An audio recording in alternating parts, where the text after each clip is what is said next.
Por favor, estamos esperando el pase para poder subir las diapositivas para que me deje compartir. ¿No? Vamos a ver, jovencitos. Vamos a ver.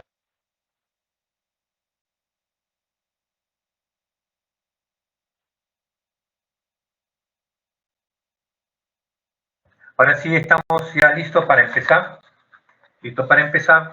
Bueno, estamos listos para empezar.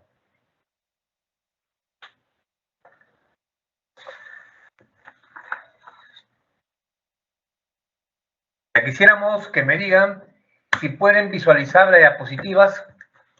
¿Pueden ver las diapositivas, mis queridos alumnos? ¿Se puede ver la diapositiva? Quisiera yo que me indiquen. Sí. Ya, sí, correcto. profesor, buenos días. Ya. Vamos entonces a iniciar. Ya. Muy bien. Voy a encender la cámara para presentarnos. ¿No? Es un gusto tenerlos acá. Es indudablemente que cuando nosotros hablamos de la psicología, hablamos de una ciencia joven, pero que tiene un pasado milenario, ¿no? Es decir, ¿no? La ciencia, ¿no?, ha tenido todo un historial importante, ¿no? Ese historial justamente tiene que ver mucho con una serie de aspectos fundamentales, ¿no?, que ¿no?, se han venido dando. Entonces, en el transcurso del desarrollo propio, ¿no?, la psicología era una rama de la filosofía, ¿no?, llamada psicología filosófica. Tiene toda una historia importante, ¿no? Pero es indudablemente que muchos de nosotros nos hemos interesado por saber cómo las personas se comportan de esa manera determinada, actúan de una manera determinada. Entonces, en ese aspecto siempre ha habido ese interés, ¿no? Pero la manera como los otros nos perciben, cómo infieren, ¿no?, cada una de las acciones que realizamos. Todos somos psicólogos empíricos, dicen algunos. Pero lo que estudiamos en la universidad y hemos accedido a un conocimiento sistemático propiamente, ¿no?, ya de una ciencia. Entonces, como ciencia, apelamos también entonces al uso de un método, ¿no?, el método de la psicología, importante, ¿no? Entonces, estamos hablando ahora de, ¿no?, vamos a hablar de los orígenes de la psicología, sus antecedentes como ciencia, cómo se originó la palabra psicología y una serie de escuelas psicológicas importantes, ¿no? Vamos a tratar de hablar de los principales enfoques y luego entrar a las bases biológicas del comportamiento humano. Muy bien. Ahora, cuando hablamos de los antecedentes de la psicología, ustedes tienen una formación, una información muy interesante. No podemos dejar de lado. Esa información, jovencitos, esa información es importante porque, claro, porque les permite a ustedes tener acceso justamente a tener acceso a ustedes a una información importantísima, ¿no? Bueno, vamos a acá nuestro equipo de iluminación está fallando, ¿no? Se nos ha un poquito también una falla técnica. Muy bien. Es un gusto tenerlos acá a todos ustedes en esta actividad, ¿no?, importante. Ahora, decíamos acá lo siguiente, ¿no? Hay toda una historia. Esa historia tiene que ver mucho con la filosofía, ¿no? Está ligado a eso. Pero yo quisiera decirle algo a ustedes, ¿no?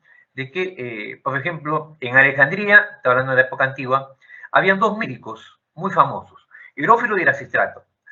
Ellos tenían una hipótesis, ¿no?, que había una relación entre los nervios y la mente. Y querían comprobar eso. Entonces, ellos se fueron a los castillos de los distintos reyes y príncipes de la época para pedir que le donen a aquellos prisioneros que estaban condenados a muerte. Algunos reyes aceptaron y lo llevaban a sus laboratorios, ¿no?, artesanales. Y así vivos, amarrados, les abrían el cuerpo para ver la relación que había entre los nervios y la mente. Es decir, los experimentos eran antes con personas vivas. Eso era parte de la historia. Pero no podemos ligar que la psicología está ligada mucho a la filosofía, ¿no?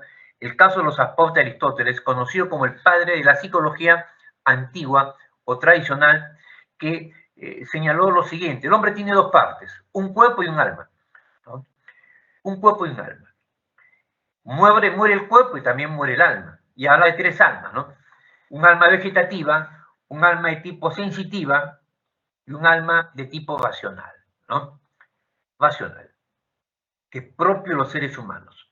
Entonces, en este sentido, cuando hablaba justamente del alma vegetativa, decía que era propio de las plantas, y el alma sensitiva propio de los animales, y en cambio el racional que era propio de las personas. El aporte de él es haber hecho un estudio sistemático de los distintos procesos psicológicos. Luego entramos a la edad moderna con René Descartes. René Descartes contribuyó a dar el paso del concepto de alma a mente. Él dividió, al ser humano en dos partes, cuerpo y mente. Claro, fue un aporte tremendo, ¿no? Él decía de que, sobre todo, de que la sede, ¿no?, de la mente era la glándula pineal, pero después no profundizó mucho al respecto, ¿no? Si se trató más que nada de una psicología filosófica sin medición de carácter experimental, ¿sí? Luego tenemos a otro gran filósofo, a John Locke, que decía, ¿no?, nacemos con la mente en blanco, como una tabula rasa que se va escribiendo a través de la experiencia, ¿no? Entonces, es importante lo que dice John Locke, porque dio inicio a lo que nosotros llamamos la llamada psicología empírica, basada en la experiencia. Entonces, un aporte importante como antecedente es la filosofía. Ustedes ya saben de que esto fue una etapa importante, pero también la frenología con Joseph Gall, quien hizo un mapa del cerebro, ¿no?, localizando en cada parte del cerebro una función determinada. Pero la limitación de este enfoque, de este aporte, de la frenología de Joseph Gall, era que veía a cada parte del cerebro ligada a la otra. Y no lo veía como lo vemos ahora, que está interconectada, ¿no? Todo está conectado con las partes. Ahora, pero no podemos negar que fue un aporte fundamental para el desarrollo de lo que hoy llamamos también la llamada psicología propiamente estudia el ser humano, ¿no? Yo paso al desarrollo de la psicofisiología, la llamada neuropsicología, etcétera, a la llamada neurociencia. Entonces, es importante. Ahora, también tenemos el caso de los aportes de los psicofísicos alemanes, caso de Weber y Fechner, ¿no? Ellos midieron la relación cuantitativa entre la magnitud de un estímulo y cómo esto se percibe. ¿Qué decían ellos? ¿Cuál debe ser la intensidad de un sonido para poder escucharlo? ¿Cuál debe ser la intensidad de brillo de una luz para poder verlo? Esto dio lugar al aporte que ellos plantean también del llamado umbral, ¿no? El umbral absoluto, el umbral que es el punto a partir del cual una sensación empieza a existir. Entonces, es en ese aspecto que ellos dieron aportes importantes, ¿no?, marcando el inicio de la llamada también psicología experimental, ¿no?, porque empezaron con una medición de tipo cuantitativa. Muy bien, vamos ahora a la siguiente diapositiva, donde entonces el origen de la palabra psicología tiene que ver con eso, ¿no?, con dos voces griegas.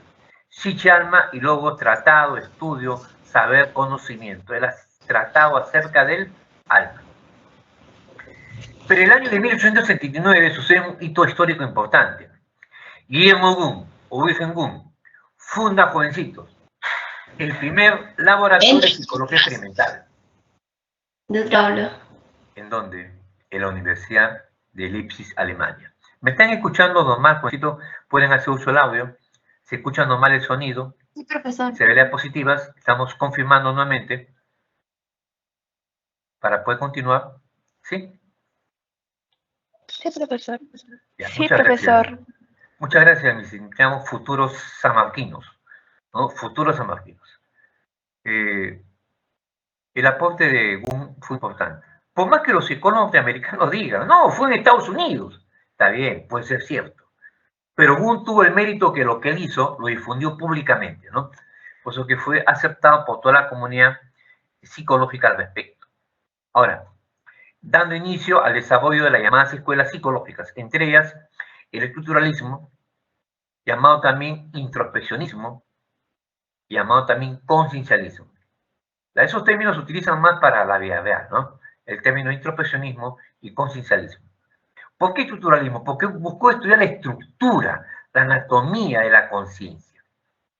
Ahora, ¿por qué introspeccionismo? Porque introdujo el uso del método de la introspección, pero bajo un control experimental. ¿Por qué conciencialismo? Porque estudia la conciencia. La conciencia. Él, vamos a ver, tuvo en Tichenev a su principal discípulo, que en realidad fue el que difundió, ¿no?, su corriente, dictando conferencias en otros países. Tuvo como voluntario a determinados jóvenes, le vendó los ojos, los sometió a una serie de estímulos y luego les preguntó: ¿cuál fue su experiencia, jovencito? ¿Qué sintieron? Ay, doctor, decía. Hemos sentido una extraña sensación, determinadas imágenes y sentimientos que aparecían en nuestra conciencia. Entonces, estos psicólogos, Tichener y Boone sobre todo, ¿no?, encontraron los elementos de la conciencia. Ahora, ¿por qué los psicólogos de la Gestalt lo critican como atomistas? Porque vivieron a la conciencia como los químicos hacen al átomo, lo vivieron en elementos, protones, electrones, neutrones. Jung hizo lo mismo, vivió la conciencia en elementos, imágenes, sensaciones, sentimientos. Por eso los psicólogos de la Gestalt criticaron mucho a esta corriente, porque ellos decían: el todo es más que la suma de las partes.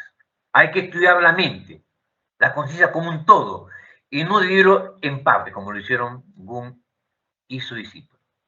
Pero los aportes es haber dado el carácter de ciencia a la psicología y haber fundado el primer laboratorio de psicología científica en Alemania, en la Universidad de Leipzig.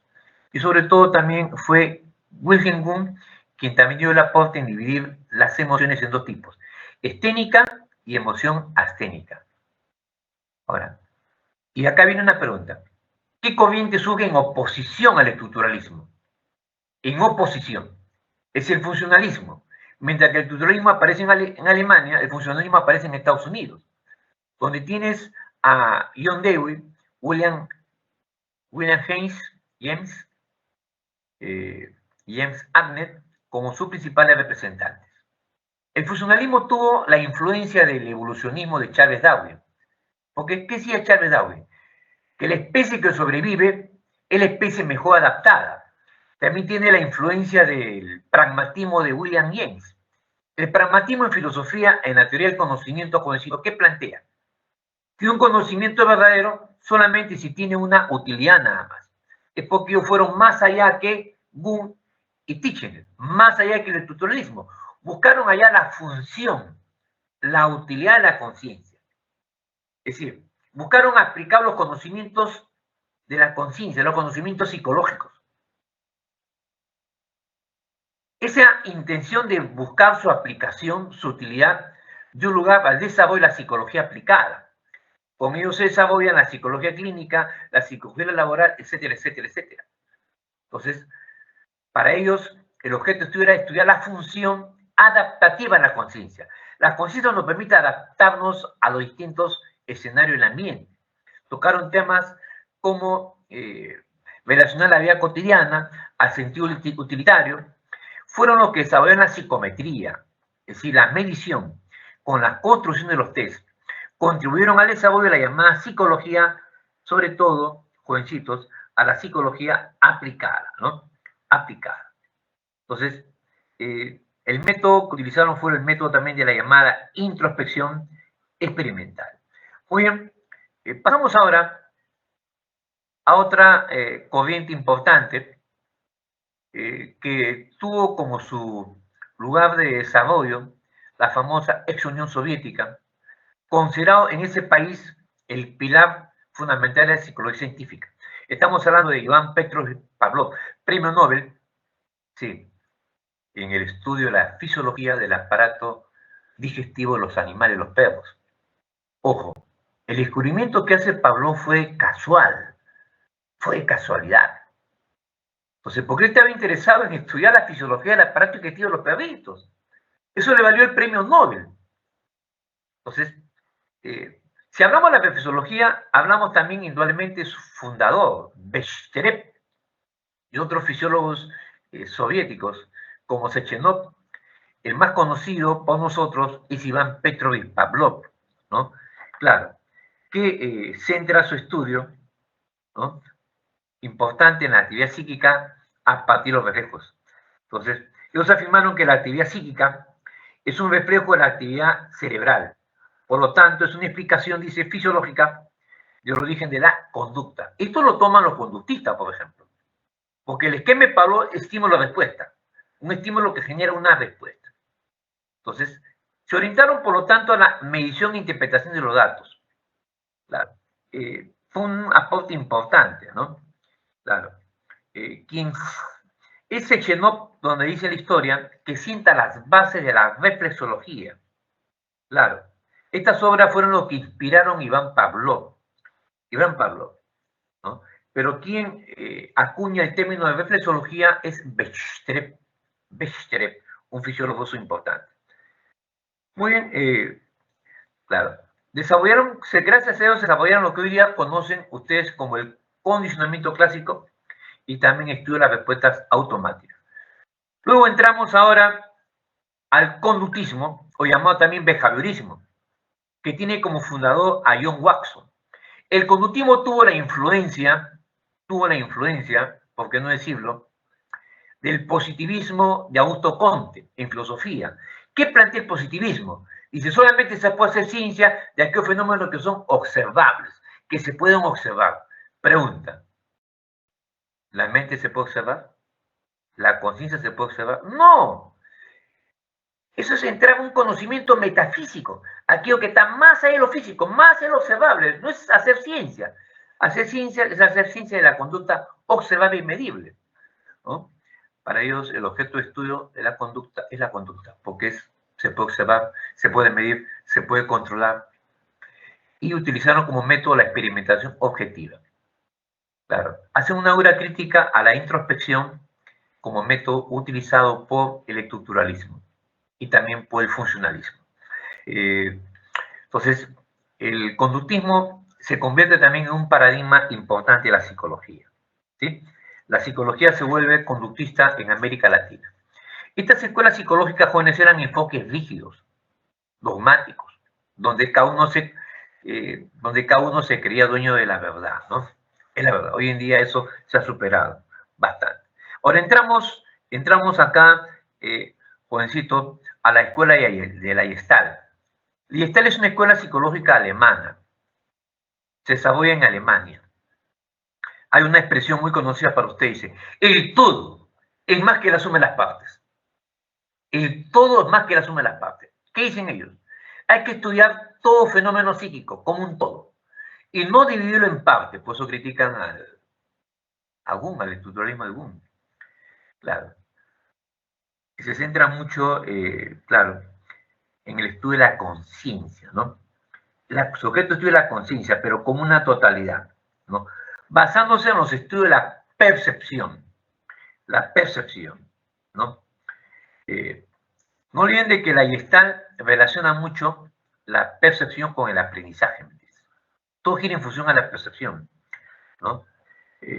La percepción, basándose también, es el fundamento también del estudio de la conciencia para ellos, ¿no?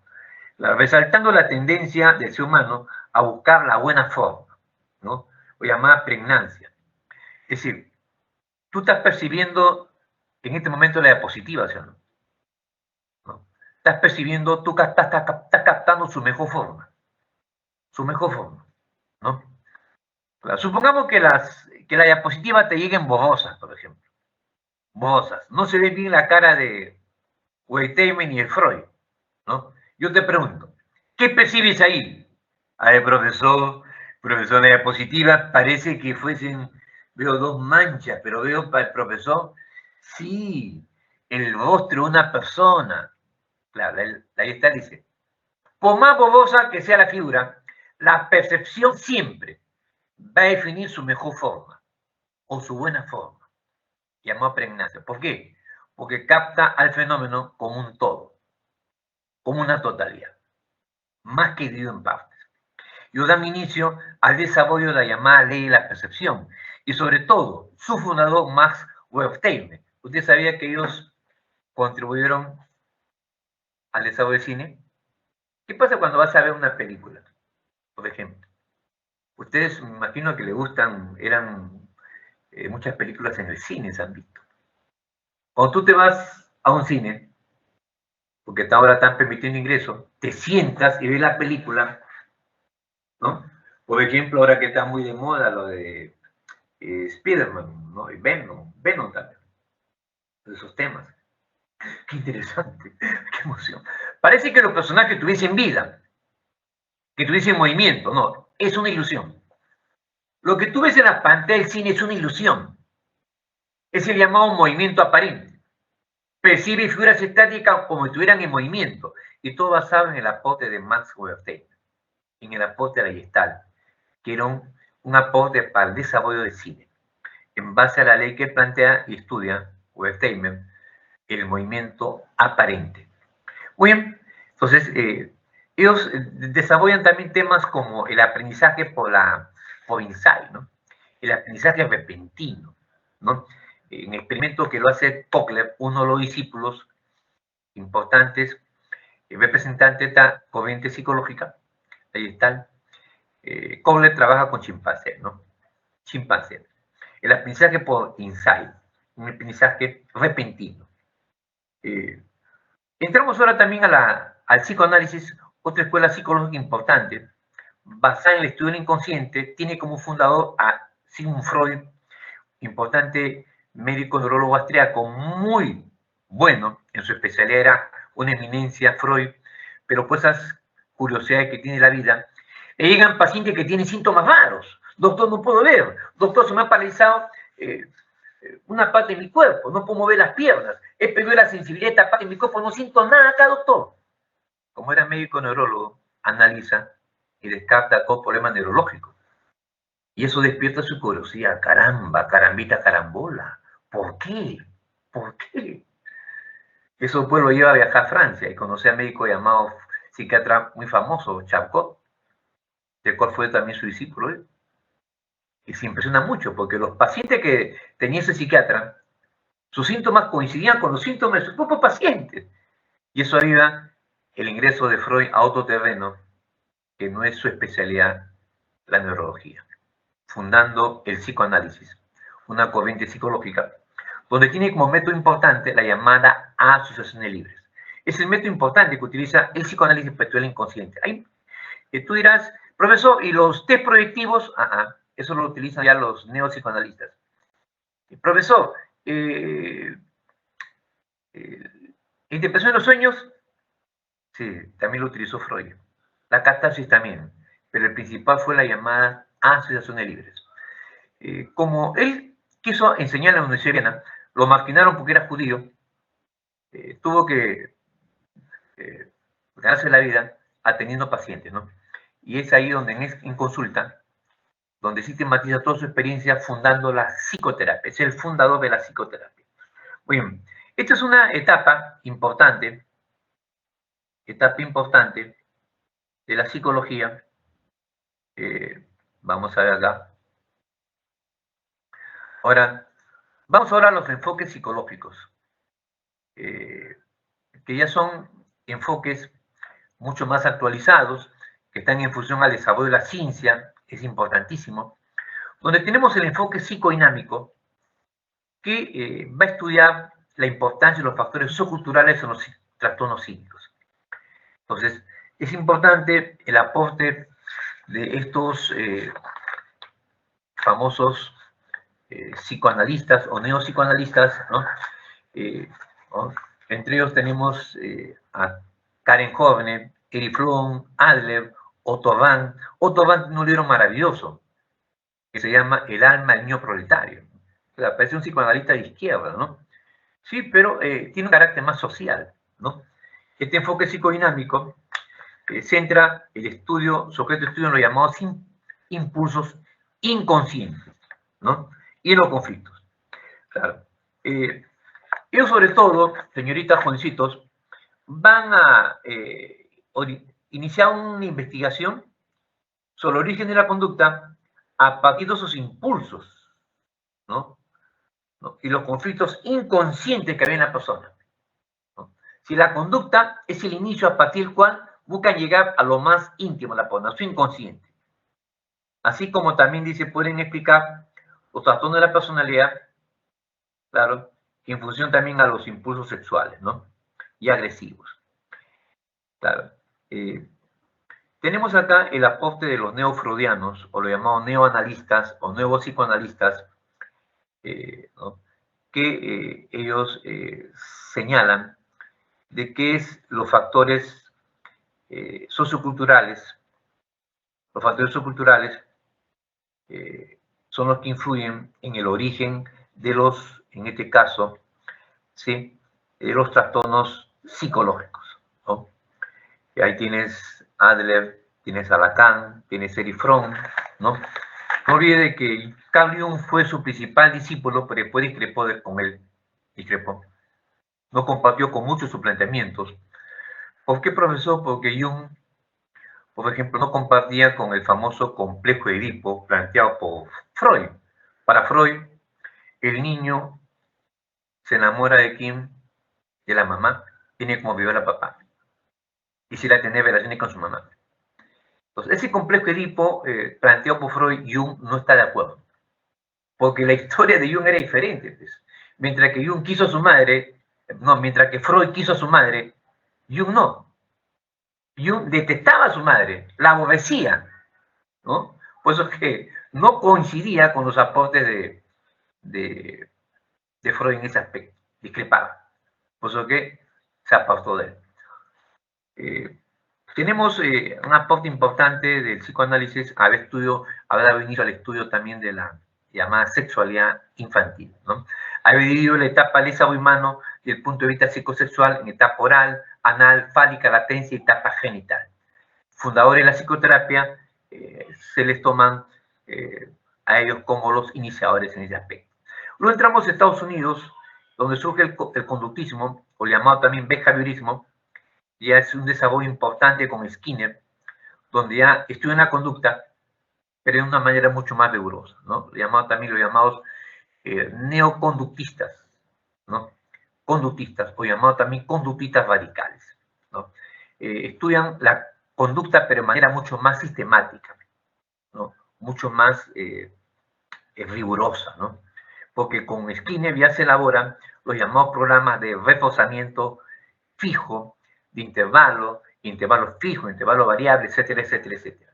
Ahí tenemos a Gold, P. Eisen, dentro también sus integrantes, ¿no? Es interesante. Ahora, luego tenemos ahora a los llamados psicólogos humanistas. ¿Por qué humanistas? Llamada la tercera fuerza, porque buscan humanizar la psicología. Y si la psicología se ha cosificado, dice los psicólogos humanistas, ha dejado de preocuparse de los problemas humanos. Un momento, jovencitos, un momento. El humanismo tuvo la influencia del existencialismo de Heidegger, ¿sí? Llamada también psicología existencial, por si acaso. Ellos. Ahora, fueron duros críticos de quién? Del psicoanálisis. Porque para ellos el psicoanálisis redujo al hombre en base a instintos.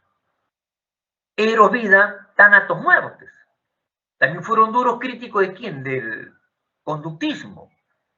Porque según ellos, el conductismo redujo al hombre solamente a conductas. Un hombre sin sentimientos, un hombre sin valores. ¿Dónde estamos? ¿No? Entonces, por eso que ellos buscaron humanizar a la psicología. Hacer de la psicología una ciencia mucho más humana. Por ahí viene el nombre de humanismo, ¿no? Buscaron desarrollar todo el potencial humano. Llevarlo a su plena autorrealización. Entonces, pues el hombre posee libre albedrío para hacer y no hacer, ¿no? No hacer. Ese es un término que viene del humanismo, ¿no? Perdón, del existencialismo. Entonces, es interesante interesante la propuesta que ellos hacen, ¿no? Porque acá tenemos a Carl Rogers, y tenemos con su famosa terapia centrada en el cliente, y tenemos también a Abraham Maslow, ¿no? Abraham Maslow. Ellos postulan tomar conciencia sobre la experiencia y el potencial humano, fundamentalmente, ¿no? Y la autovalización. La actitud también del hombre hacia sí mismo, que es sumamente importantísimo, ¿no? Suprapitísimo, ¿no? Y la adopción también de valores vitales, ¿no? Los valores orientan el comportamiento humano, a lo que no lo tomaron en cuenta los conductistas ni tampoco los psicoanalistas. Para el enfoque humanista, el hombre tiene capacidad de libre albedrío, libertad, pero también responsabilidad. Son dos cosas importantes, ¿no? Muy bien. Vamos a ver acá.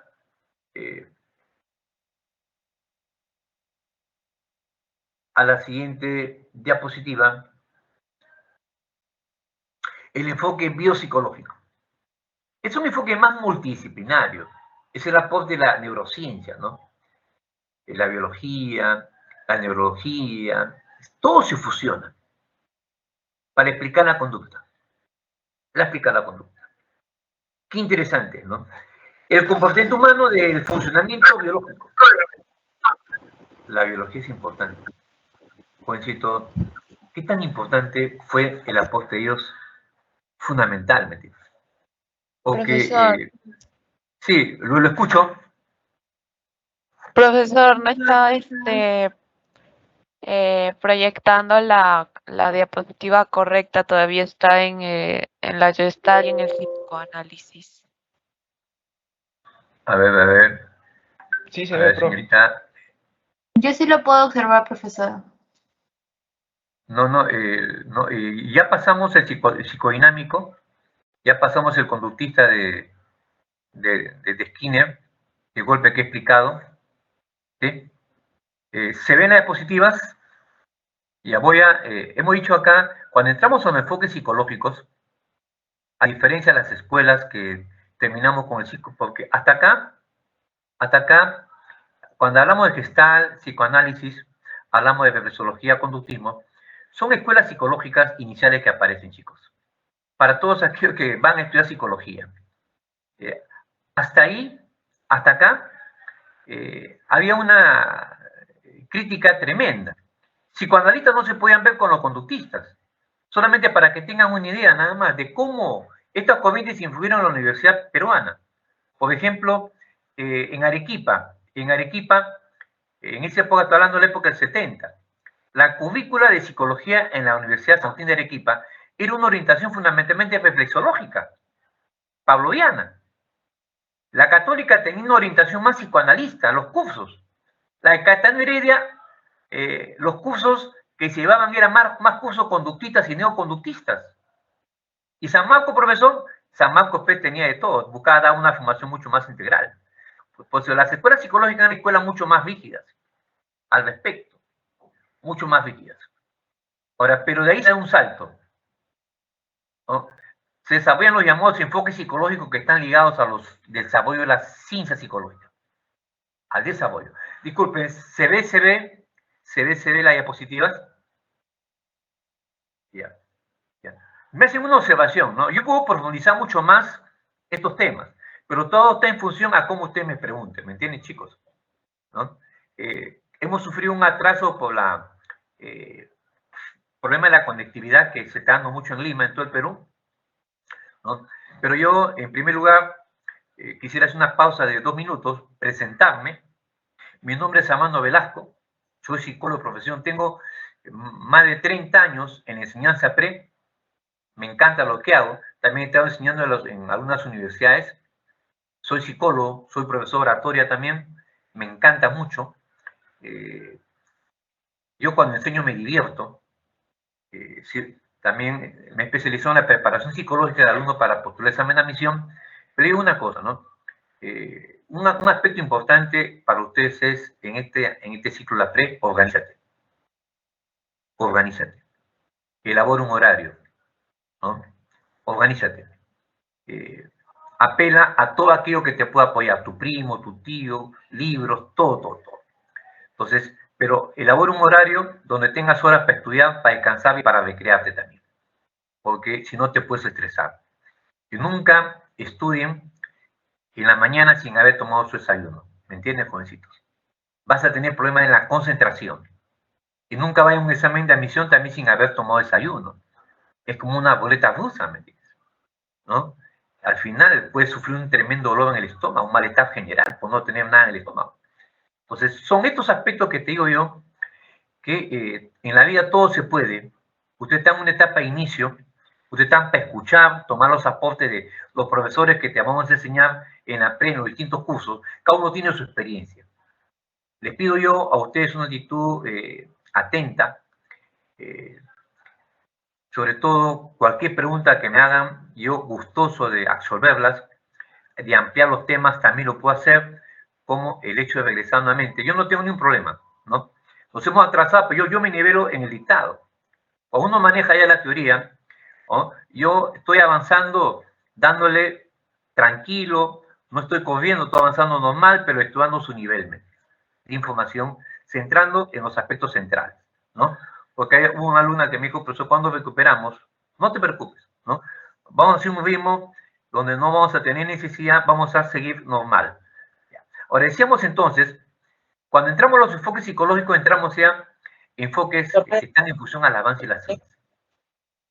El psicodinámico es el desarrollo de los llamados psicoanalistas, donde hay psicoanalistas que ya se basan también en el aporte de Freud, pero toman otros aportes también, que Freud no compartía, el aporte de los factores socioculturales. Entonces, ya incluyen otros conceptos. Y los conductistas dan un salto mayor. ¿Por qué?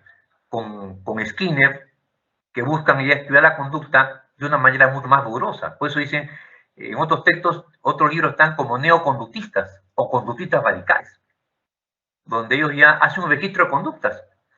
Es decir, en enero la conducta alcanzó su pico más alto. En febrero está bajando la curva. Es decir, son mucho más sistemáticos, mucho más rigurosos.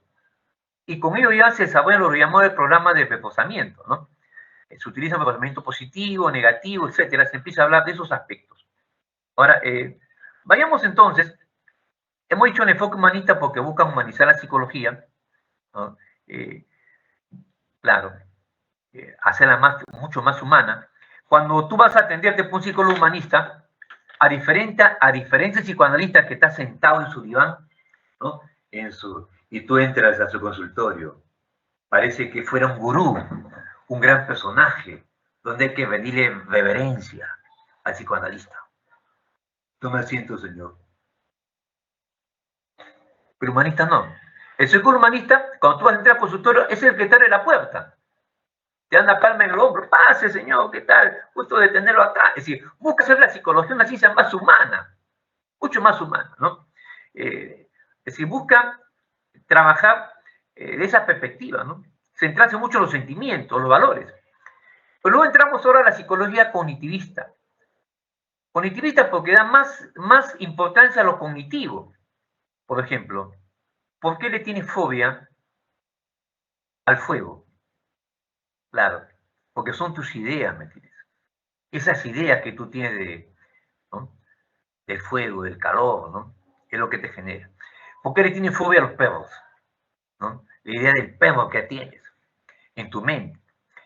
Es decir, ¿qué es lo que tenemos que hacer para que la persona supere su fobia al perro o al gato?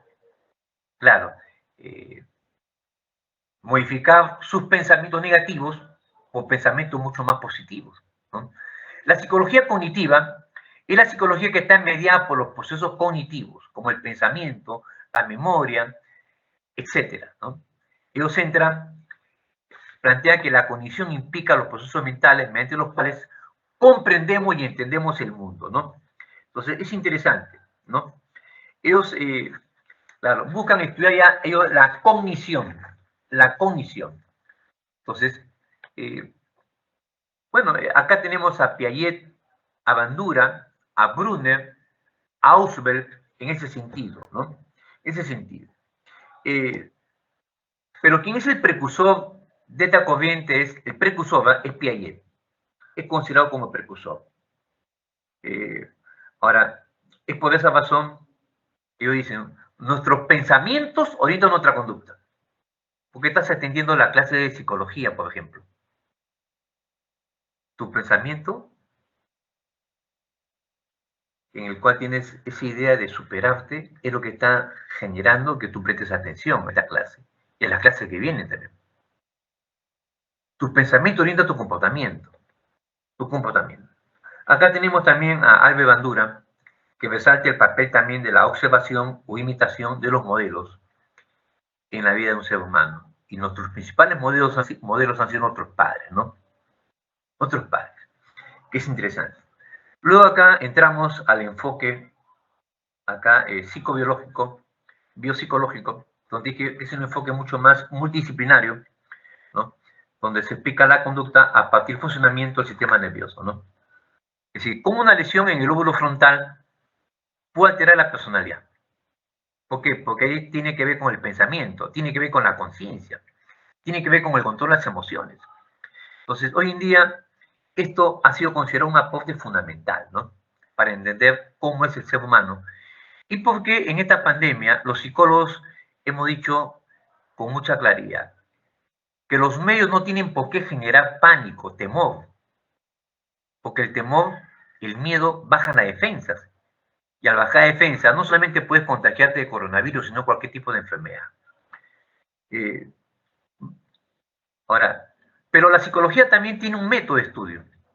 Por ejemplo, yo estoy observando la conducta en mis alumnos en este momento.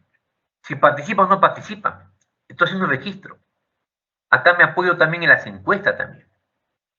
Claro. Las observaciones se pueden dar en el ambiente natural. Estoy observando el comportamiento de los alumnos en las aulas, por la ventana, sin que se den cuenta. O también aplicado también en el ambiente de un trabajo experimental también. Entonces, por eso es que el método descriptivo de la observación es un método que solamente en base a lo que yo observo nos permite plantearnos hipótesis. ¿Sí? No relación de causa y efecto. Eso ya es atribución únicamente y exclusivamente del método experimental. Ahora, yo les pregunto a todos ustedes, jovencitos, ¿habrá una relación entre la autoestima y el rendimiento académico? Les pregunto. ¿Hay o no hay una relación entre la autoestima y el rendimiento académico? ¿Qué me dicen, mis estimados alumnos? ¿Hay o no hay una relación? Yo creo que sí, profesor. Ah, interesante. ¿Cuál es tu nombre, disculpa? A ver. Tirsa. Bueno, muy bien. Te saludo por la pregunta, hija, y creo que así se debe participar. Muy bien, te felicito por tu participación. Claro que hay una relación, ¿no? Es decir, el método correlacional busca relacionar una variable con otra. Claro, si nosotros hacemos una investigación, caramba, bueno, un estudio, vamos a encontrar que sí hay una relación entre la autoestima y el rendimiento académico. Sí hay una relación. Pero tratar de afirmar que la baja autoestima va a generar necesariamente un bajo rendimiento académico, eso ya es atribución del método experimental, ¿me entiendes? Porque para tratar eso estoy tratando de buscar relaciones de causa y efecto. El método correlacional solamente me va a permitir sacar información, ¿me entiendes? De esa relación que hay entre autoestima y rendimiento académico. Pero ya es el método experimental el que me va a permitir hallar relaciones de causa y efecto. Para eso voy a buscar personas que tengan bajo, que formen parte del grupo control. ¿De acuerdo? Y otro que formen parte de un grupo experimental. Entonces, y es ahí a un estudio mucho más riguroso, ¿sí? Por ejemplo, claro, el método experimental es un estudio más riguroso, más sistemático, donde yo busco ya tratar de comprobar las hipótesis que me estoy planteando, ¿no? Si la autoestima, la baja autoestima produce bajo rendimiento académico. O también, por ejemplo, si el método de memorización, como el método de cadena, influye en la retención de palabras, en el incremento de la retención de palabras. Para eso me voy a tener que valer con grupo control. Al grupo control no le voy a enseñar el método de cadena, el método de memorización, pero soy grupo experimental. A él los entreno. Pero no al grupo experimental. No al grupo control, perdón. Solamente el grupo experimental es el que va a tener conocimiento del método de cadena. Y luego, ambos grupos los llevo a un salón diferente y le doy el mismo listado de palabras. Y le doy 1 minuto para que lo memoricen. 20 palabras 1 minuto. Y luego, ambos grupos los llevo a un salón diferente y le doy el mismo listado de palabras. Y le doy 1 minuto para que lo memoricen. 20 palabras 1 minuto.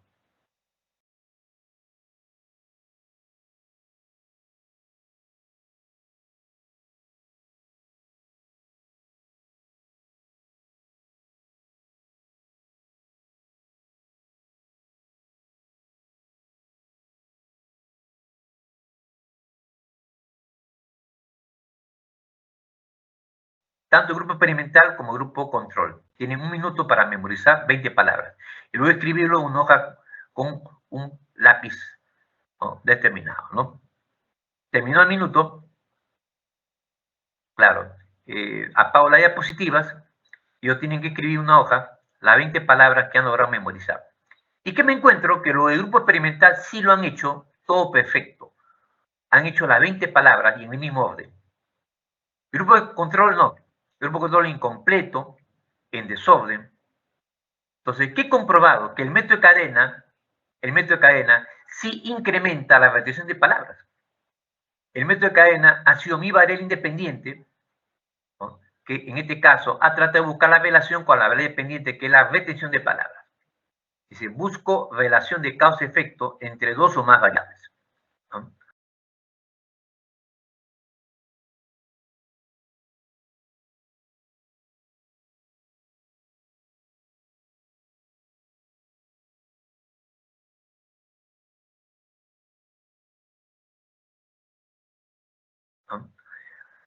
La variable que representa mi hipótesis es la variable independiente, es el estímulo, que es dosificada y manipulada por el experimentador. Por ejemplo, efecto de un programa de intervención, que sería la variable independiente, en la reducción de la adicción a los videojuegos. La reducción de la adicción a los videojuegos es la variable dependiente, ¿ya? Yo quiero ver si hay una relación de causa y efecto. Muy bien. Es interesante, ¿no? Es interesante. Ahora, entramos también al estudio importante de estos métodos, ¿no? De estos métodos. Entonces, la psicología, entonces, ha hecho un estudio importantísimo, ¿no? Hemos visto entonces, lo importante que era entender que la psicología, cómo estudia mi comportamiento, mi conducta, y cómo eso ha tenido todo un desarrollo que se ha basado en la filosofía, el aporte también de la frenología y también de los psicofísicos. Por eso que la palabra psicología tiene justamente, viene de 2 voces griegas, psiche, alma, y luego tratado, estudio y conocimiento, ¿no? Y de origen, ¿no?, la psicología se convierte en ciencia a partir de la fundación del primer laboratorio de psicología experimental realizado por Wilhelm Wundt y Ivo Wundt, ¿no?, donde Wundt tiene como discípulo a Titchener, dando inicio al desarrollo de las múltiples escuelas psicológicas, como el estructuralismo, que busca estudiar la estructura de la conciencia, el funcionalismo, que busca estudiar la función adaptativa de la conciencia, la reflexología, que busca estudiar la actividad psíquica a partir de los reflejos, y el conductismo, que se centra en el estudio de la conducta de una manera utilizando el método de observación y también el método experimental, ¿no? El conductismo se basa en los aportes de la reflexología porque utiliza el mismo esquema, estímulo-respuesta. Y los aportes de la psicología alemana, de la Gestalt, donde relaciona la percepción con la conciencia, la percepción con el aprendizaje, y son los fundadores de muchas leyes de la percepción furifondo, ¿no? Las leyes del agrupamiento, donde están la ley del cierre, continuidad, proximidad, la ley de la percepción, la ley del movimiento, de la percepción del movimiento, etcétera. y las distintas alteraciones de la percepción también. Y el psicoanálisis, fundado por Freud, ¿no?, que busca estudiar el inconsciente, que es la parte oculta, a través del método de la llamada asociaciones libres. Funda la psicoterapia, aporta mucho en lo que es sexualidad humana, desarrolla, ¿sí?, el desarrollo humano de acuerdo a un enfoque psicosexual. Y los enfoques psicológicos, los psicodinámicos, que viene a ser la continuación del psicoanálisis, ¿no?, donde para ellos los factores socioculturales van a jugar un papel fundamental, principal, en el desarrollo de los trastornos psicológicos. Ahí tenemos a Hovne, Karen Hovne, Erich Fromm, tiene un hermoso libro, La psicología del amor. Adler, Carl Jung, Otto Rahn. Sí. También está acá Erik Erikson, ¿no?, por si acaso. Y también al conductismo, que tiene un desarrollo tremendamente en el llamado neoconductismo o conductismo radical con Skinner, que desarrolla el famoso condicionamiento operante, quienes a golpe Einstein entre ellos, ¿no?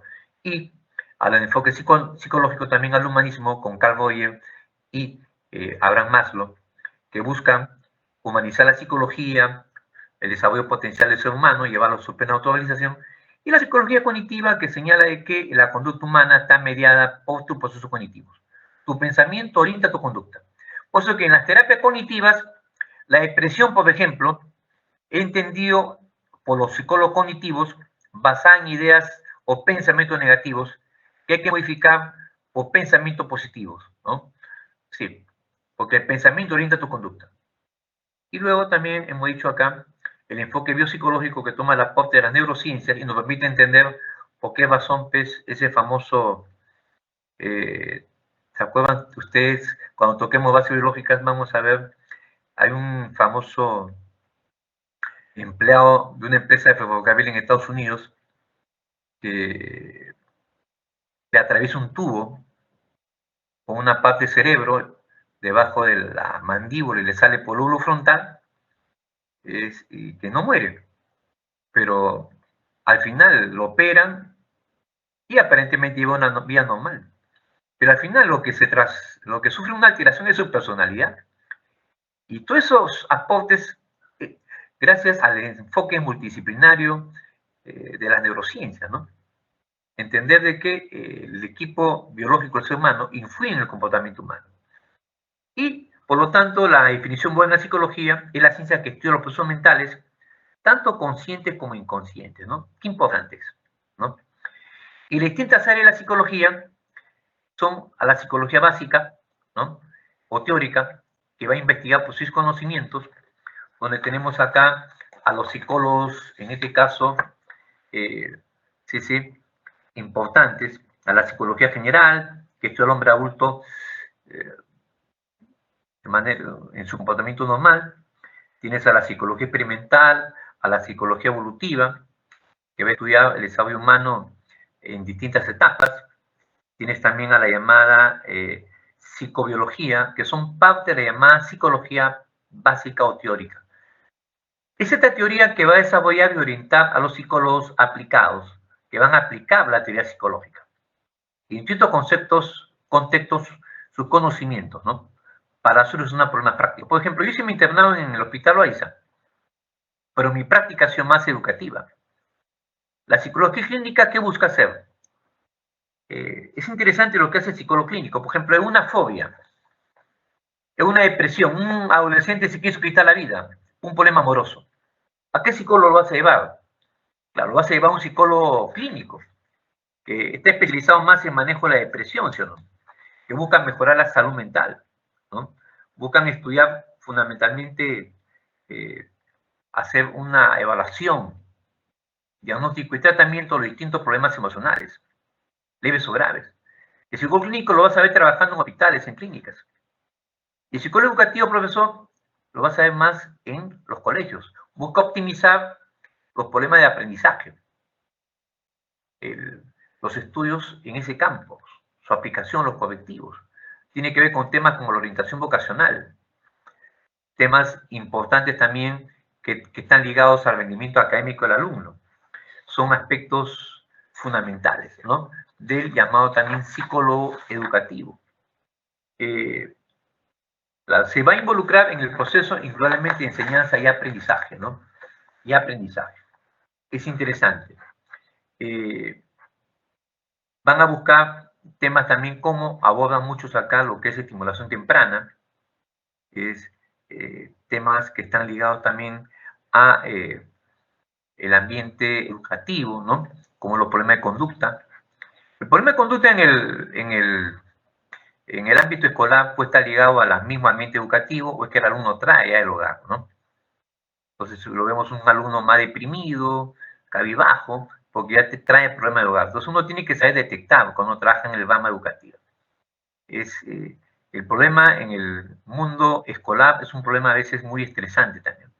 Y la psicología organizacional que va a estudiar al hombre inmerso en una organización, como una empresa, donde se interesan los procesos de selección, motivación y capacitación del personal. Por ejemplo, yo conozco muchos chicos que han sido mis alumnos, en vacaciones han entrado a trabajar en determinadas instituciones, empresas como Mega Plaza, acá también Plaza Norte, en horarios determinados, pero como van a trabajar con el público, le toman una prueba de entrada, que es una prueba que se llama proyectiva, que es el test de la figura humana de Karen McCover, donde dibujan una figura humana y una vez terminado el dibujo, te hacen dibujar la figura del otro sexo. Y luego te hacen hacer una historia del primer dibujo. Ahora, si tú tienes en el primer dibujo las manos escondidas, eso significa dificultades en las relaciones interpersonales. ¿Sí? Por lo tanto, te descartan. Pero si en el dibujo donde se ve que tiene las manos en los bolsillos, por ejemplo, eso significa tendencia al robo, ¿no? Si en el dibujo se ve el corazón, el riñón, eso lo hacen ya pacientes que tienen alteraciones mucho más graves de la personalidad, ¿no? Entonces ya se descarta indudablemente. Pues en la psicología organizacional, el psicólogo está interesado en optimizar el desempeño de un trabajador en esa área, ¿no? Busca la cohesión de grupo, busca su capacitación, busca su evaluación.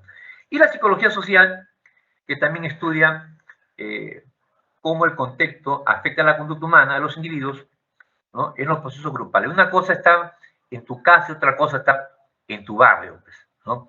Estar en una comunidad, ¿no? Es importante, ¿no? Entonces, donde ya las actitudes que se forman son otras, ¿no? Muy bien. Hemos visto ya los métodos descriptivos, que es el método observacional, ¿no? Que tiene que ver con el registro de la conducta. Hemos hablado del método correlacional, ¿no? Donde se busca estudiar la relación entre variables. Hemos explicado el método experimental, que es el método principal de la psicología como ciencia. Y vamos ahora a estudiar el sistema nervioso. Ahora, yo les hago una pregunta. Por ejemplo, ustedes se han puesto a preguntar para aquellos que van a estudiar psicología. ¿Por qué razón los que estudiamos psicología llevamos en todo el estudio de los 5 años, porque son 5 años en la universidad y 1 año de internado, de prácticas preprofesionales, muchos cursos que tienen que ver con neurociencia? Yo me acuerdo bien que déjame ver, sí, en el tercer ciclo llevé yo biología. No, eso fue el segundo ciclo llevé biología, perdón, segundo ciclo llevé biología. Tercer ciclo llevé anatomía. Cuarto ciclo llevé neuroanatomía. Siguiente ciclo llevé neurofisiología. Y el otro ciclo llevé psicofisiología. Y el otro ciclo llevé neuropsicología. Miren cuántos cursos. ¿Por qué razón, profesor? Porque para aquellos que estudiamos la carrera de psicología, cuando estemos en la consulta clínica, un simple dolor de cabeza puede tener distintas causas. Para hacer un adecuado diagnóstico diferencial, tú tienes que tener una teoría, ¿me entiendes? Si no tienes una teoría, tu práctica profesional va a tener problemas, ¿me entiendes? Porque un dolor de cabeza puede estar relacionado con distintas causas, porque puede ser un problema de irrigación cerebral, o puede estar relacionado también con un tumor que tengas en el cerebro humano. Sí, un tumor. O puede ser también un problema de carácter psicológico también, que está generando esa cefalea, ese dolor de cabeza. Entonces, es interesante. ¿no? Es por eso que hay una relación entre el cuerpo y la mente. Es lo que nosotros sabemos. Se daña el cuerpo. ¿Han visto esos chicos que se caen de la escalera y se fracturan la columna? El caso del actor de la película Superman, ¿se acuerda? Se cayó el caballo, se lesionó a esta altura de acá, del cuello un poquito más para abajo, y tuvo un cuadro de cuadriplegia, porque no podía ni las extremidades superiores ni inferiores, pero lo más frecuente son las paraplegias, donde tienen paralizadas las piernas. Hay casos de chicos que se han deprimido y han intentado quitarse la vida, porque un daño en el cuerpo influye en la mente, pero también la mente influye en el cuerpo. Tanta la preocupación psicológica de un joven que le generó úlceras, un hueco en la boca del estómago, pues que hay una relación entre el cuerpo y la mente. Si tú te deprimes, bajan tus defensas. Sí, tiene que estar siempre positivo. El sistema nervioso tiene como una unidad fundamental, anatomía funcional, consiste a la neurona. Hay más de 100.000 millones de neuronas. Las neuronas a través se comunican a través de la llamada sinapsis. No hay un contacto directo entre una neurona y otra. A través de los llamados mensajeros químicos, como los llamados neurotransmisores. Como la llamada, hay distintos tipos de neurotransmisores importantes. La acetilcolina, la serotonina, la dopamina, etc. Hay neurotransmisores que son excitatorios y otros que son inhibitorios, inhiben la actividad. Y también las llamadas neuroglias o glías, que no participan en la sinapsis, pero que son las llamadas con un papel de sostén y de apoyo a las neuronas. Es un aspecto importante. Ahora, el sistema nervioso tiene como una unidad justamente a estas neuronas.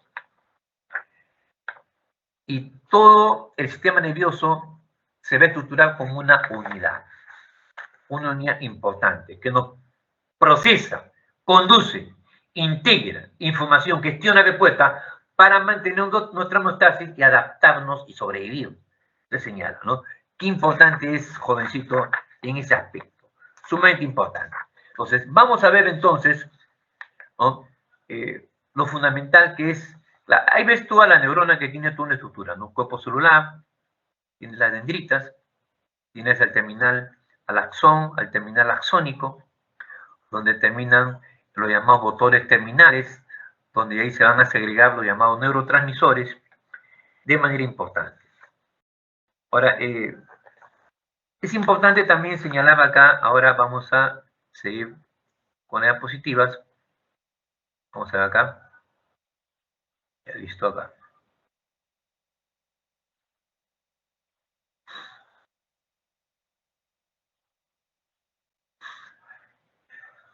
Vamos a clasificar los tipos de neuronas. Hay neuronas que se llaman las llamadas neuronas aferentes o llamadas neuronas sensoriales, que llevan la información, ¿sí o no? ¿No? Información. Por ejemplo, cuando te pinchan el dedo, ¡ay! En la parte de la mano, ¡ay! Claro, las neuronas sensitivas llevan la información vía aferente a través de fibras nerviosas, lleva la médula espinal, ¿dónde llega? El tálamo, y el tálamo, ¿dónde llega? El lóbulo parietal, ¿no? A los centros nerviosos que están ubicados en el cerebro humano. Esas neuronas sensoriales juegan un papel importante. También están las llamadas neuronas, llamadas también, en este caso, eferentes o neuronas motoras, que van a llevar los mensajes de respuestas, ¿no?, del sistema nervioso a los distintos órganos, músculos y glándulas, como el corazón, ¿no?, las glándulas endocrinas, etcétera, etcétera, etcétera. Y la llamada también neuronas integradoras, o llamada también interneuronas, que van a permitir justamente ese enlace, esa comunicación con los sectores del mismo hemisferio o de ambos, ¿sí o no?, entre el hemisferio izquierdo y el hemisferio derecho, por ejemplo, gracias al papel que cumplen esas llamadas interneuronas o las llamadas neuronas de asociación. Vamos a ver ahora de manera importante acá lo siguiente. Este es el esquema que estamos desarrollando, ¿no? Al interior de la cavidad craneal encontramos acá el encéfalo, ¿no? Acá el encéfalo. donde hay estructuras muy importantes. La parte más primitiva del tronco encefálico. Tenemos el cerebro y la parte más desarrollada del cerebro humano. Otra parte importante del sistema nervioso central es la médula espinal, que está al interior de la columna vertebral. Y lo que está en la periferia es el llamado sistema periférico, que dividimos en dos partes, el somático y el autónomo vegetativo. ¿De acuerdo? Vamos entonces, señorita Juancito, acá lo siguiente. Acá.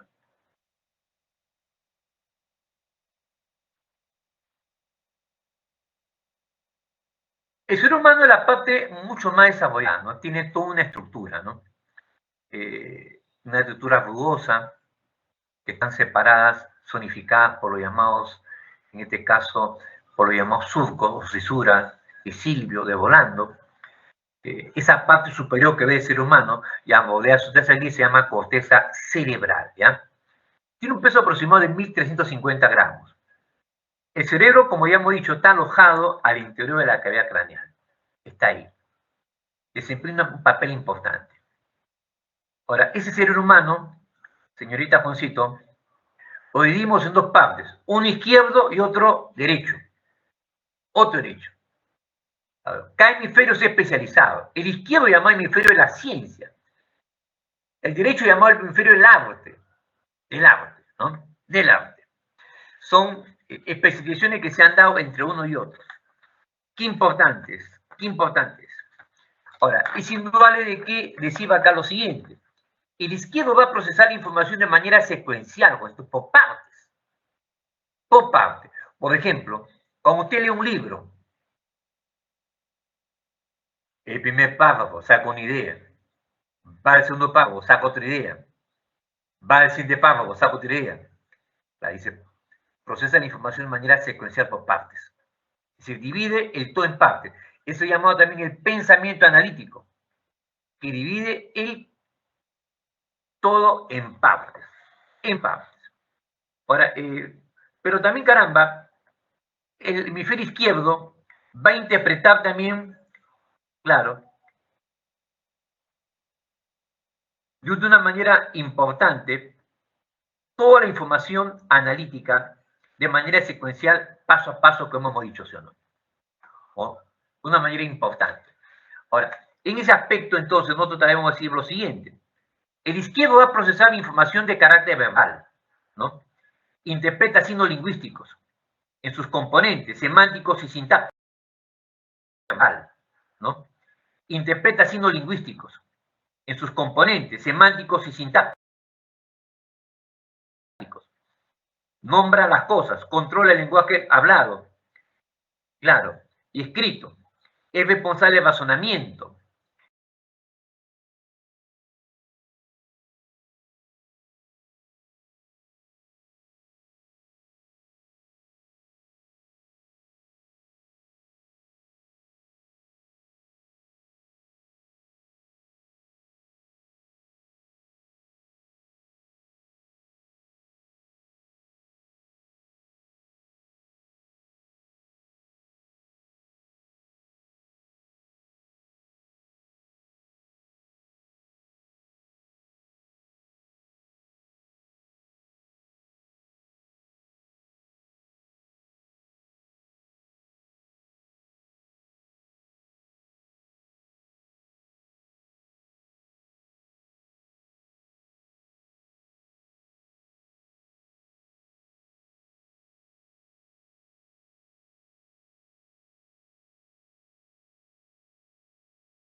también de la solución de problemas lógicos, del control de tus emociones, del recuerdo de nombres, hechos y días.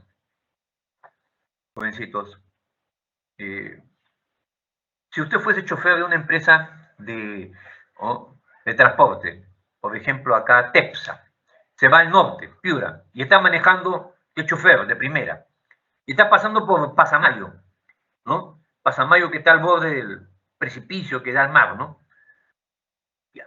A toda velocidad. Y si te cruza una viejita, les pregunto yo a todos ustedes, ¿ustedes frenan o pasan de frente?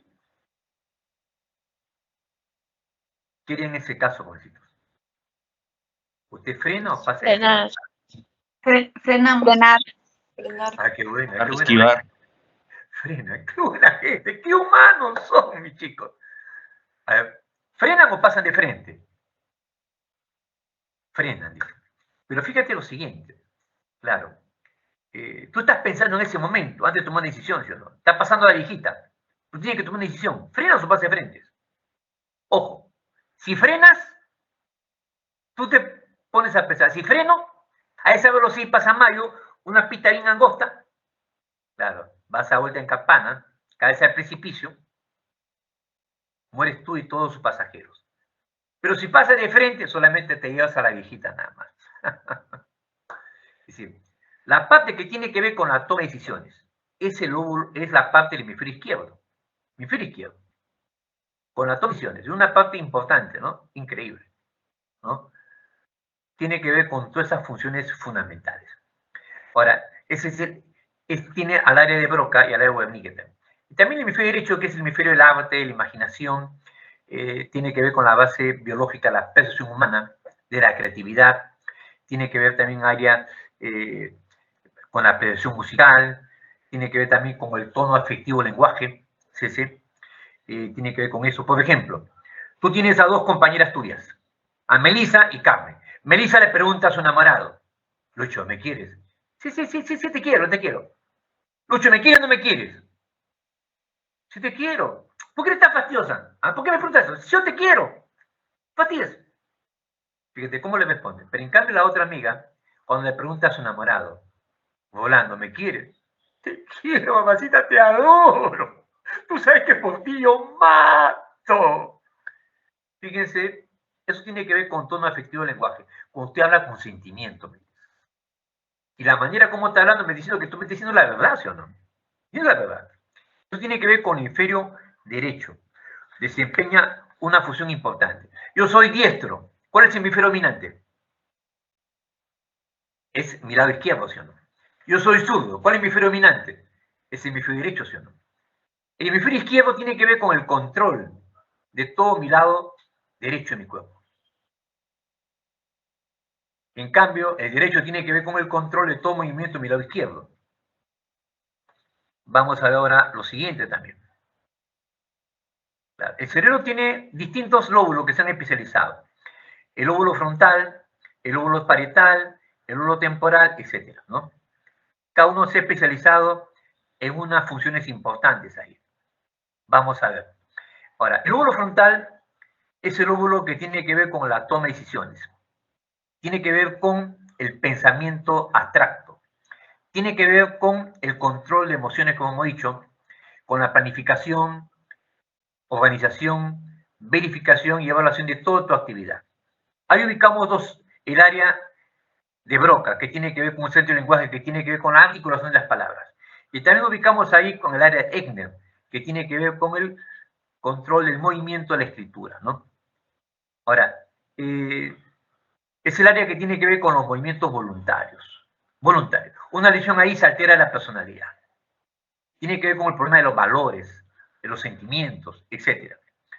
El hemisferio, el lóbulo parietal, en cambio, es el lóbulo que está ligado, profesor, es el lóbulo parietal que está ligado, sobre todo, a percibir de manera adecuada tu esquema corporal. Ahí ubicamos el homúnculo de Penfield, donde están zonificadas distintas partes del cuerpo. Permite percibir adecuadamente tu esquema corporal. El lóbulo parietal, ¿no?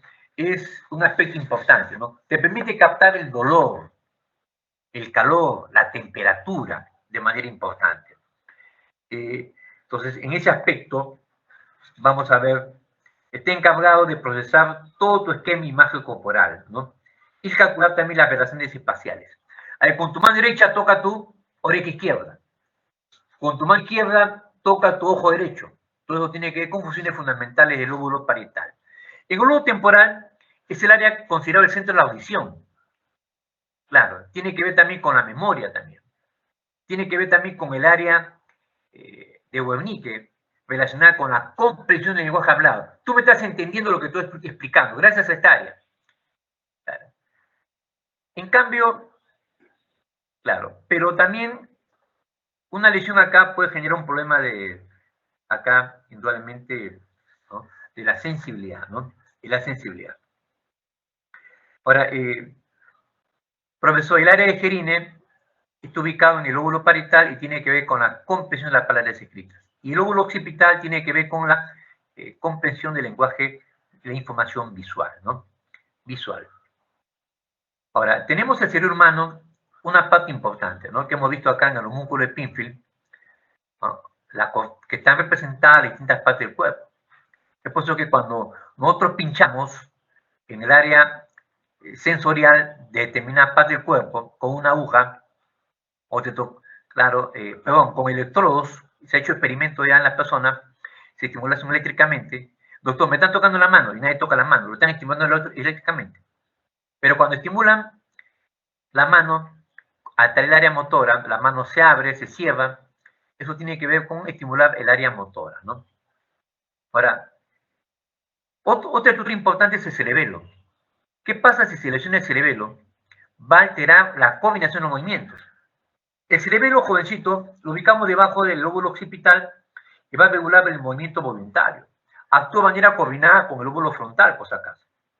Permite la coordinación adecuada de tus movimientos corporales. Mantener tu postura en un cuerpo, en un espacio determinado. Regular el equilibrio también.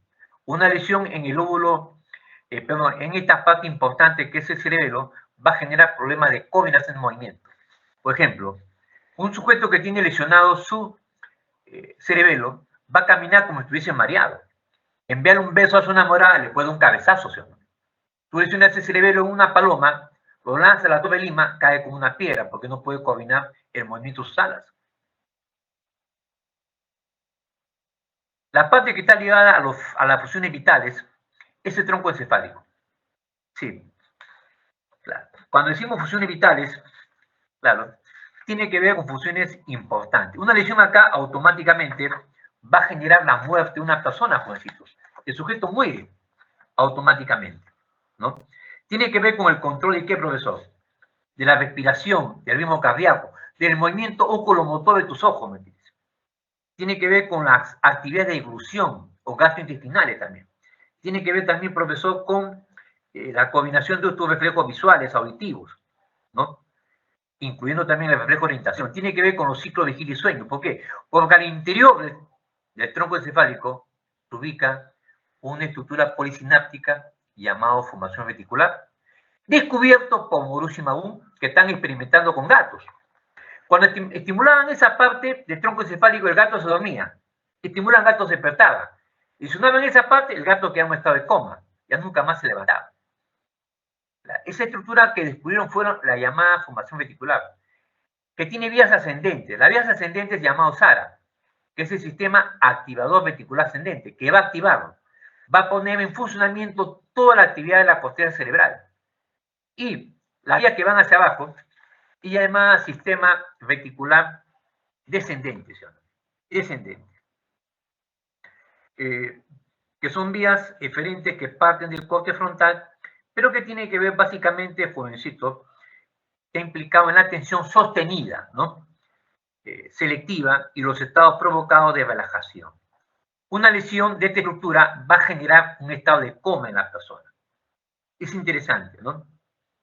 Ahora, tenemos también acá el sistema nervioso periférico que está en la periferia, ¿no? Se divide en somático y también autónomo vegetativo, ¿no? Somático porque cumple funciones sensoriales, importantísimas, ¿no? Ahora,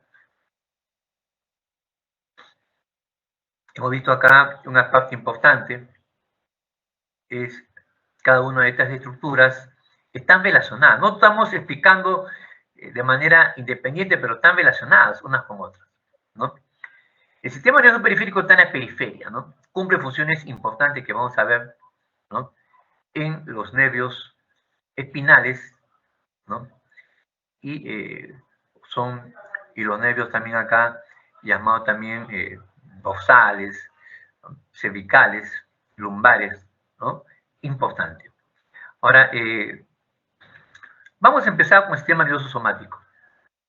El sistema nervioso somático está relacionado con funciones, como dices, de carácter sensorial. Sensorial. ¿De acuerdo? Controla los movimientos voluntarios de los músculos de la cara, ¿no? De la cara y esqueléticos también. Está conformada por los nervios craneales, que son alrededor de 31 pares, ¿no? Claro, de nervios espinales con sus respectivas ramificaciones. Acá también las diapositivas. Y luego nos vamos a ir acá al sistema nervioso autónomo o vegetativo, ¿no? Que se divide en dos partes, en simpático y parasimpático. Simpático porque va a preparar el organismo ¿para qué? Para gasto de energía, para situación de emergencia, ¿no? Claro, simpático porque excita. Por ejemplo, es un temblor. Claro, tú vives en un edificio, tu vecina del 5.º piso sale corriendo, gritando. ¿Qué ha trabajado en su sistema simpático? Pues, porque incrementa su actividad, ¿sí o no? Generando mayor excitación, ¿sí o no? En cambio, hay otra persona que un temblor se queda paralizada, o hace un de parasimpático que lleva al organismo en estado de reposo. Cumple funciones recuperativas. Mientras que el simpático activa la actividad, el parasimpático lo relaja, lo reconstituye, ¿no? Y tenemos acá el llamado sistema límbico o llamado también circuito límbico, ¿no? Llamado también circuito límbico o llamado también circuito de Papez, en alusión a uno de sus investigadores también.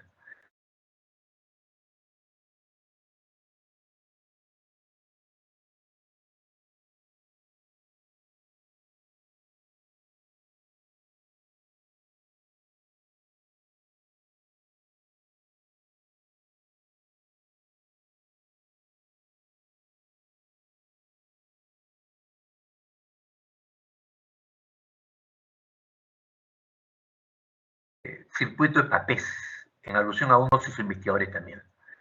El sistema límbico, señorita, jovencito, tiene que ver con funciones muy importantes, ¿no? Que están relacionadas con las conductas motivadas, las emociones, el aprendizaje y también los procesos de memoria, porque tiene estructuras muy importantes que tienen que ver con eso. Claro. Y sobre todo señalaba acá lo siguiente, ¿no? Claro, tiene funciones importantísimas que tienen que ver con la motivación sexual, ¿no? Sobre todo, ¿no? Es el llamado cerebro emocional también del ser humano. Ahora, no podemos negar nosotros que en este caso que desempeña funciones muy importantes, por ejemplo, con el hipocampo. Lesionamos el hipocampo, que tiene que ver con la memoria de corto plazo, largo plazo y la memoria espacial, se puede originar amnesia, la famosa amnesia anterógrada o la amnesia retrógrada en la persona. Todo por una lesión en el hipocampo. Ahora, la amígdala, que tiene que ver con el miedo, el temor, la ira, la agresividad, la respuesta de fuga o huida de la persona. Por ejemplo, cuando se estimulaba un gato, ojo, parte de la amígdala, el gatito empezaba a temblar de miedo. Cuando se estimulaba otra parte de la amígdala del gato, el gato se volvía furioso, quería agredirlo. Por eso que estos experimentos fueron hechos muchos en animales, ¿no? Para corroborar las hipótesis. Ahora, también tenemos el hipotálamo, que tiene que ver con las llamadas también, en este caso, funciones importantes del sistema nervioso autónomo o vegetativo, ¿no? Va a regular, ¿no? Que va a incluir acá el simpático y el parasimpático. Y también del sistema endocrino. Entonces, el hipotálamo es la parte del sistema nervioso que va a comunicarse con la parte importante del sistema endocrino. Y también influye mucho en el sistema nervioso autónomo. Ahora, está relacionado, profesor, porque está relacionado con regular las motivaciones básicas. Hambre, sed, la homeostasis corporal, por ejemplo, la persona, ¿no? Tiene que ver también con, con la conducta sexual, con la respuesta fisiológica a las emociones. Por ejemplo, cuando se ha lesionado el hipotálamo, una parte del hipotálamo, la batita, no ha tenido hambre. Se inhibió el hambre. Y cuando se ha lesionado otra parte posterior del hipotálamo de la rata, se ha vuelto un glotón. Claro, su hambre era incontrolable, se quería comer todo, ¿no? Y luego tenemos también el tálamo, que vamos a ver ahora, que es la estación de relevo, y la mesa de partes, importantísimo, que desarrolla también el ser humano, ¿no? El tálamo, que es la estación de relevo, ¿no? Donde llegan las expresiones sensoriales que van a ser derivadas de distintas partes de la corteza cerebral. Y acá también se habla de la llamada plasticidad cerebral, jovencitos, donde la experiencia que tiene el ser humano en poder compensar, en este caso, una función que se ha perdido a raíz de una lección, ¿no? La experiencia de aprendizaje modifican y posibilitan unas conexiones sinápticas. Claro, cuando eres más temprano, como un niño, un joven, hay mayores posibilidades, ¿no?, de reestructuración funcional de sus redes neuronales a lo largo de la vida del sujeto. Esa es una increíble función que tiene el cerebro humano. Vamos ahora, señorita Juancito, a ir con las preguntas, ¿ya? Por razones del tiempo, vamos a ir a dictar las claves. A dictar las claves. A dictar las claves, jovencitos. Dictamos las claves nada más, por favor. La 1, la C. La 1, la C. La 1, la C. La 2. La 2, la 2, la 2, la 2. A de avión. 1C, 2 A de avión. La 3, C de casa. 3 C de casa, 4 C de casa. La 5, B de bueno. 5 B de bueno. 5 B de bueno.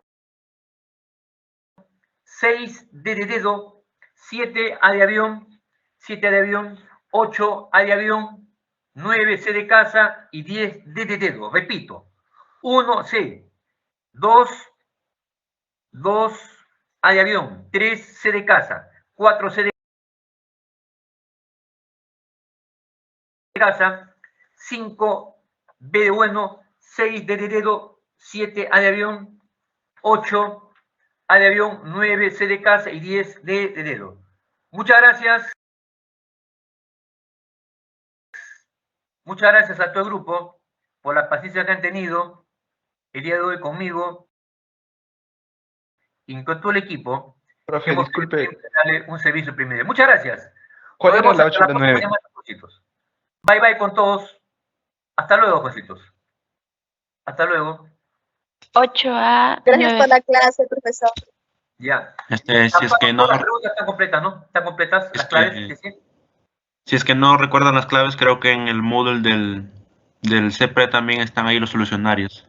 ¿La 9 cuál En era? el ¿La 9 apartado cuál de era? material. Ya, mira, ya. Ah, sí. La 1, la C de casa. La 2, A de avión. La 3, C de casa. La 4, C de casa. La 5, B de bueno. La 6, D de dedo. La 7, A de avión. 8, A de avión. 9, C de casa. Y 10, D de dedo. Muchas gracias con todo el grupo. A estudiar duro y parejo. Nos vemos futuro San Martino. Muchas gracias por todos. Hasta luego, señorita tutora. Muchas gracias.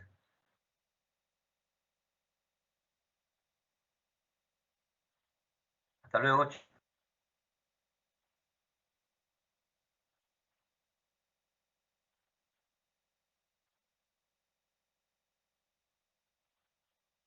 Por supuesto. No me queda más que agradecerle a jóvenes su participación y pedirle a jóvenes que sigan